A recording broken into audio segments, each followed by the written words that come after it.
Good afternoon, everybody. It's so good to see you all here, or actually, it's so good that you're still here. So thanks for that.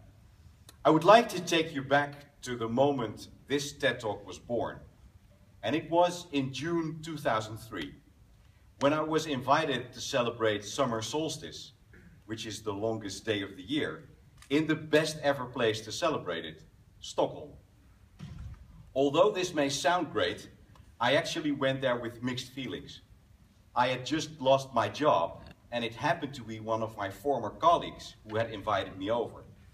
So you might imagine how I might have felt. But when I got there, my spirits picked up. You know the stereotype of Sweden? Lakes and dotted by colored cottages? Yes, it was all true. And even the weather turned nice and pleasant. But when the party started, you could see me doing a weird sort of tango. I was trying to evade my team, and I didn't know any other people. And in situations such as these, miracles happen, and mine was called Bob. Bob was a huge guy in all respects. He was tall, he was broad, and he was big-bellied. And he was from Groningen. Not really the talkative type, and we decided to keep on drinking and talking until the sky would turn a shade brighter. What I didn't know, I was a virgin to this experience before, what I did know is that it would result in two things. One of the best conversations that I'd ever had, and two, one of my worst hangovers.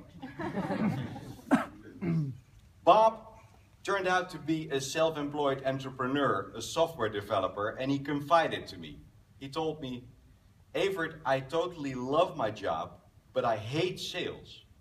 I hate those moments we as entrepreneurs all know so well, when jobs end. I totally hate it.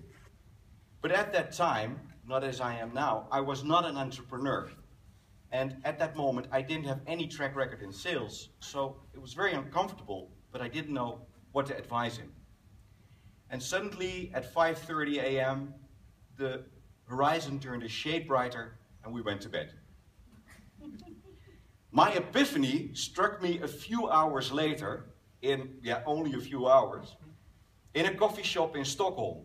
We had both picked up a huge tray of breakfast and a big mug of coffee, and when I walked with Bob over to our table, I blurted out, Bob, what would it be like if you would never ever do sales again, and only talk about the work you love so much?